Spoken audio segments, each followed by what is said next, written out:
It was supposed to be just another quiet evening, nothing unusual, nothing dramatic. The kind of evening where a wife waits for her husband to come home, dinner warm on the table, a soft jazz tune humming in the background. But something about that night still lives rent-free in my heart. It all began with a dress. A simple navy blue one, the kind I hadn't worn in years, tucked in the back of my closet like a forgotten secret. I wanted to surprise him, my husband, Jake. After years of marriage, I guess I just missed the way he used to look at me when I wore something new. But when I slipped it on, the zipper jammed halfway up. I tried not to panic, just one of those little annoyances, right? I reached back, tugged gently, then harder. Nothing. The fabric stretched, but the zipper wouldn't budge. I sighed, frustrated, trying to angle myself toward the mirror. That's when I heard Jake's footsteps behind me. "You need help?" he asked softly. I nodded, flustered. "Yeah. I wanted to surprise you, but it looks like I need a mechanic more than a mirror." He laughed, that low chuckle I loved. He stepped closer, warm hands gently grazing my back as he reached for the zipper. In that moment, it wasn't just about a dress anymore. It was about the closeness. The quiet care in his touch. The kind of intimacy that doesn't need words or reasons. He slowly worked the zipper free, careful not to tear the fabric, or the moment. When the dress was finally in place, he didn't move away. Instead, he leaned in close to my ear, and whispered something I wasn't expecting. Something so simple, yet it sent shivers down my spine. It changed the entire mood of the night. And no, it wasn't anything inappropriate. In fact, it was something so deeply personal, so full of emotion, that I still get chills remembering it. But I'll tell you what he said, in a moment. Because what happened next will make you believe in love all over again. Before we continue, I want to ask you something. Have you ever had a small, ordinary moment turn into something unforgettable? Drop your story in the comments. I'd love to hear how love found you in the little things. And if you're still watching, let me know with a red heart emoji. You won't want to miss what comes next. It's a story about trust, connection, and the kind of marriage that doesn't just survive the years, it grows deeper with them. Stay with me. The moment lingered between us, heavy in the most beautiful way. Jake didn't pull back right away. His lips were just inches from my ear, his hands still resting lightly against the small of my back. The words he whispered replayed in my mind like a soft melody, "You still take my breath away." After all these years, how could such a simple sentence feel like the first time he ever said, "I love you"? But I didn't respond. I couldn't. My throat tightened, not from sadness, but from the overwhelming mix of emotions, surprise, nostalgia, maybe even a little guilt. Because lately, things hadn't been perfect between us. Life had gotten noisy. Work deadlines, bills, social obligations.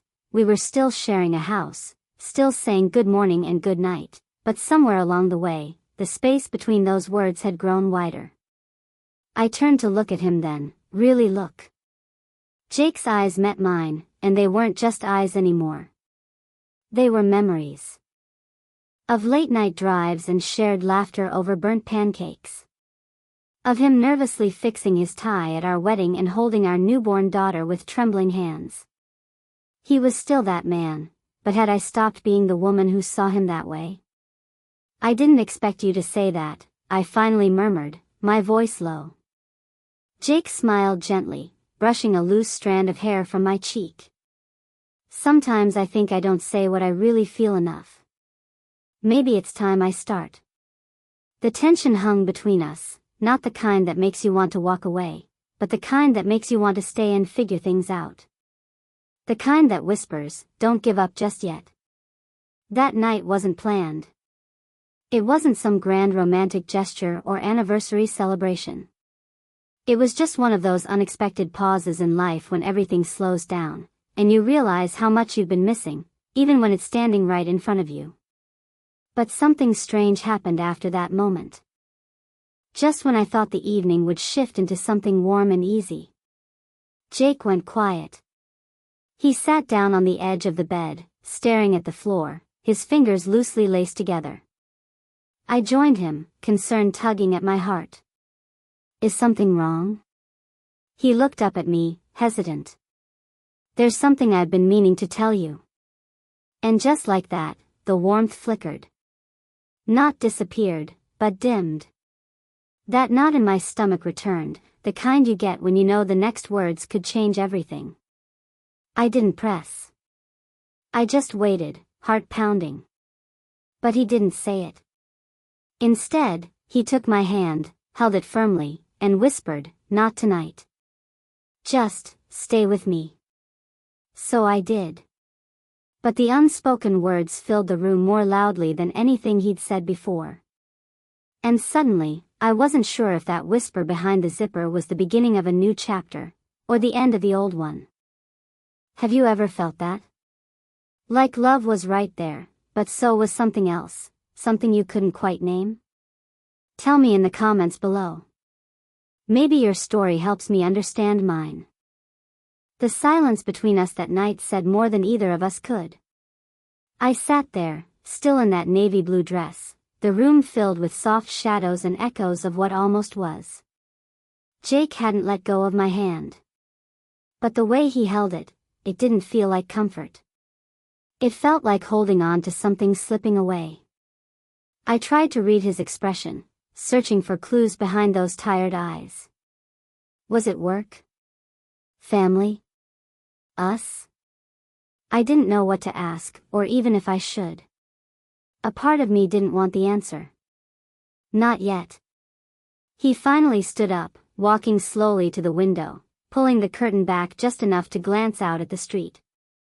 You ever think about how fast life moves? He asked quietly.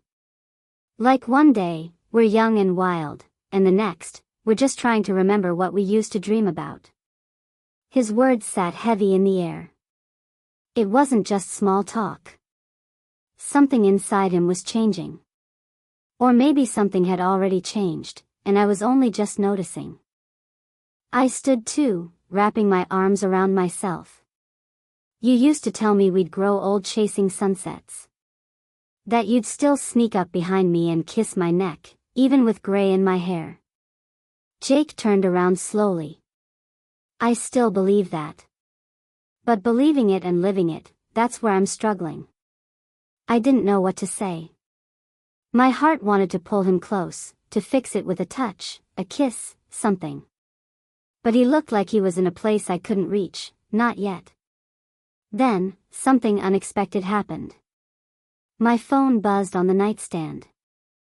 I glanced at it, just for a second. A message lit up the screen. Are you okay? You seemed off at lunch today. Evan. A coworker. Just a friend. We'd had coffee that afternoon, innocent. But Jake saw the name before I could lock the screen. He didn't say anything. Just looked at me. And in that look, everything shifted. It's nothing, I said quickly. He's just a coworker. We had a meeting. I didn't ask, he replied, his voice calm, but his eyes, different now. That was when I realized, this wasn't just about him. It was about us. All the quiet moments we'd ignored. The late nights apart. The texts we didn't send. The small doubts that had grown roots. Still holding my breath, I said softly, "Do you trust me?" Jake stared at me for a long time. "I want to." He left it there. No accusations, no questions. Just that sentence. And somehow, it hit harder than any argument could. So now, I'm standing here, hours later, in this dress that suddenly feels too tight, too heavy. I keep hearing his voice in my head. I want to. That's not a yes. But it's not a no either. The room felt colder now, even though nothing had changed. Same walls, same soft lighting, same quiet hum of the ceiling fan above. But something between us had shifted. Jake stood by the window, arms crossed, while I sat back down on the edge of the bed, phone still in my hand, screen dimming to black. Neither of us spoke. It was like we were both waiting for the other to break the silence first.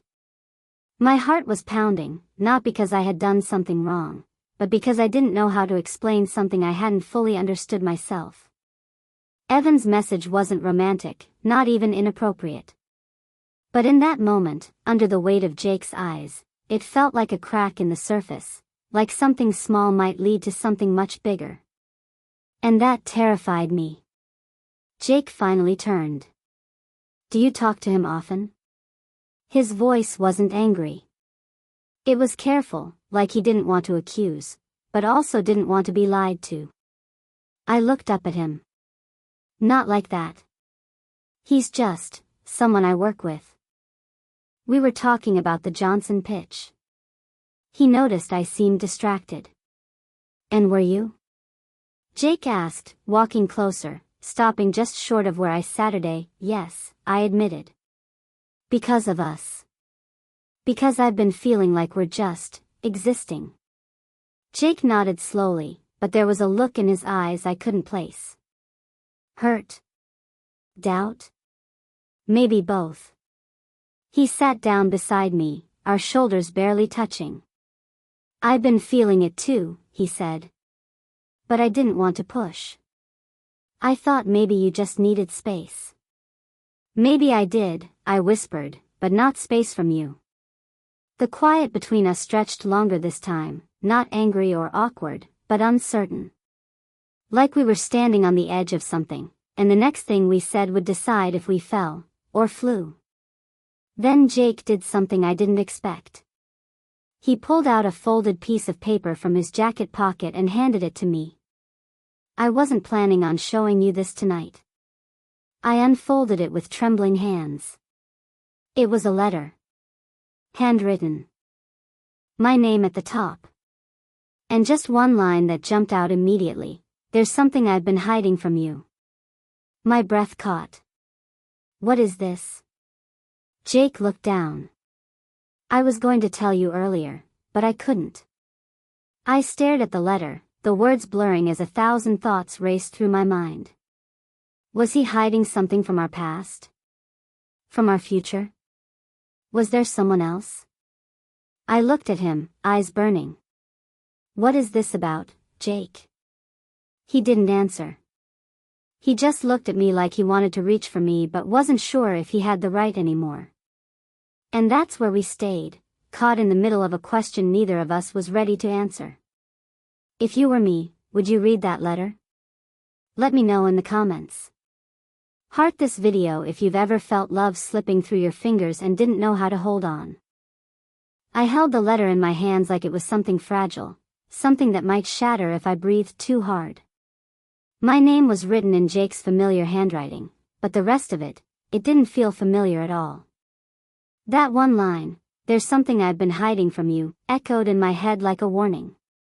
I looked up at him, but he couldn't meet my eyes. "You need to read it," he said finally, voice tight.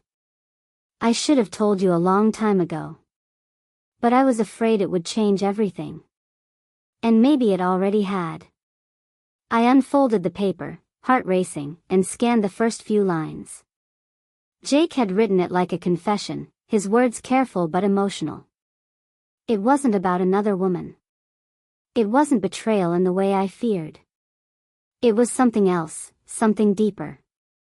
Jake had lost his job 3 months ago. And he hadn't told me. Every morning, he got dressed like normal, left the house, and pretended to go to work. He'd been driving around, sitting in cafes, applying to jobs under the radar. He said he didn't tell me because he was ashamed to feel like less of a man, less of a provider, less of a partner. I felt the breath leave my body. Not because of the lie itself, but because I hadn't noticed. We'd been living side by side, and somehow I hadn't seen the cracks forming beneath his calm smile. The tension, the late nights, the way he'd started pulling away, it all made sense now. But that didn't make it easier. Jake, why didn't you trust me enough to tell me? I asked, my voice barely above a whisper. He looked at me then, eyes filled with guilt. Because I saw how tired you were.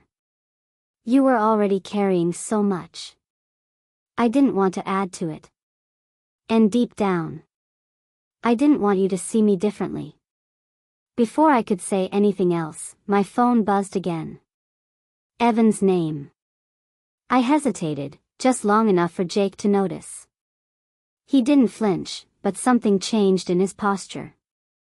A quiet wall going up. I opened the message. Just thinking of you. Hope you're okay. I locked the screen immediately, heart thudding. Jake's voice was low.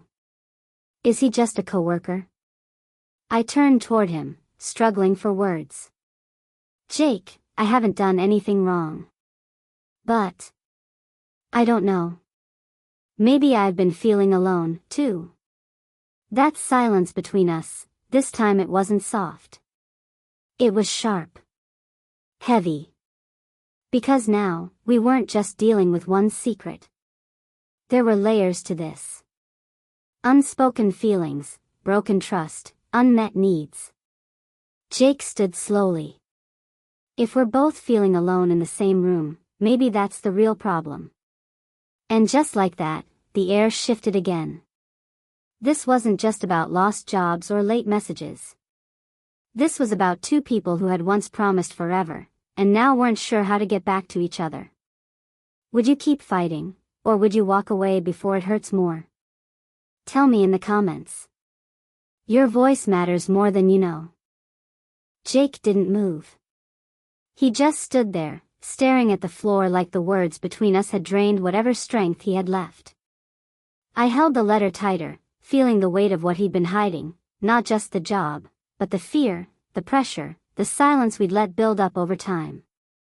And then there was Evan's message, sitting quietly on my phone like a spark near dry leaves, just waiting for something to catch fire.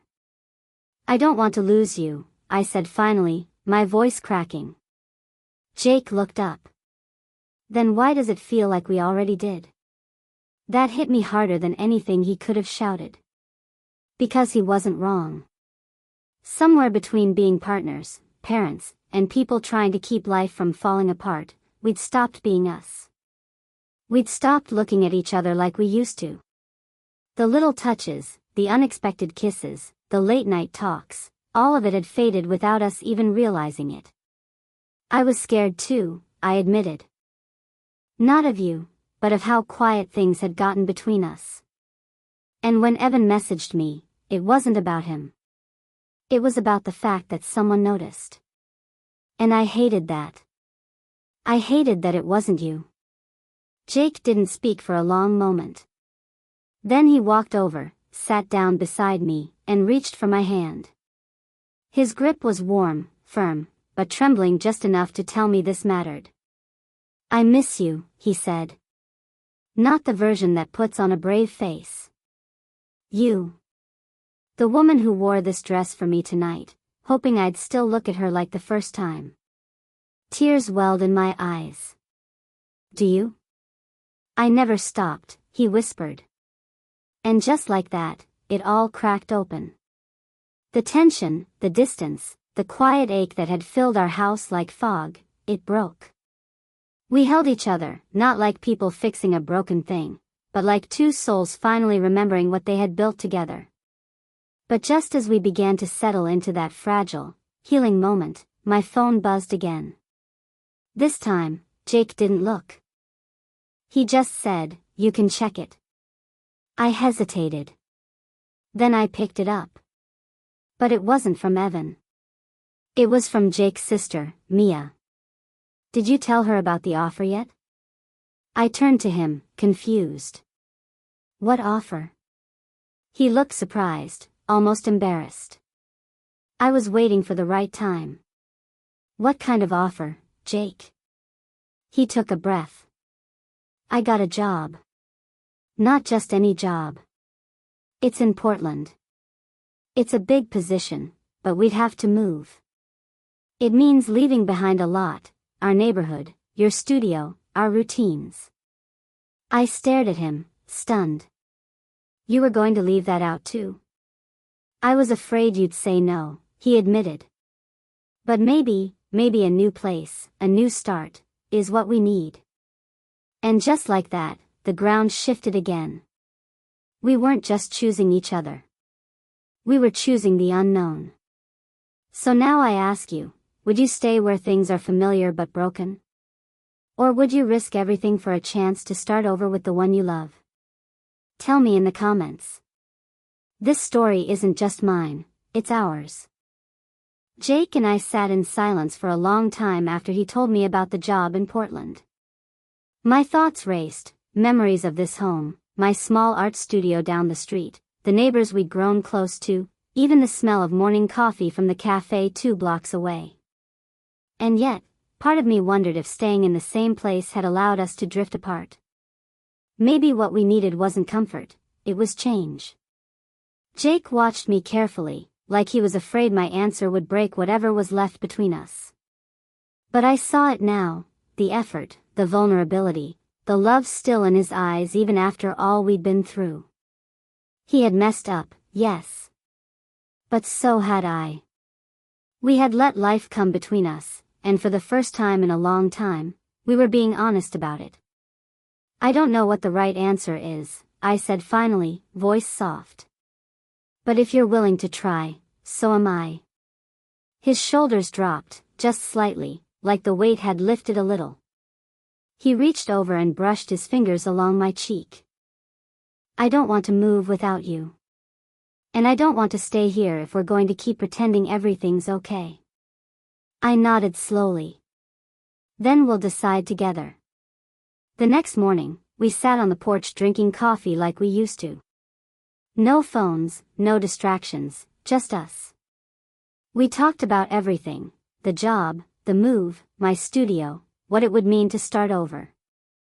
For the first time in a long while, we listened. Really listened. Later that week, Jake sent a message to the Portland company. Not a yes, not a no, but a we'll come see it first. And that's exactly what we did. We visited the new city together. Walked through quiet neighborhoods, toured the office, even looked at a small art gallery space for me. It wasn't perfect. But it had potential. Like us. And slowly, we began rebuilding, not just our marriage, but our friendship. We started holding hands again. Laughing at the small stuff. Having dinner without the TV on. We didn't fix everything overnight. But we were trying. And that mattered more than anything. Love isn't always loud or dramatic. Sometimes, it's found in the quiet moments, in the whispers, in the honesty you fight to keep alive. And in our case, it was also found in a stuck zipper, and the courage to start again. So what about you? Would you take the risk to rebuild something that once meant everything to you? Tell me in the comments, I want to hear your story too. And if you'd like a sequel to what happens next in Portland, just let me know below. Red Heart.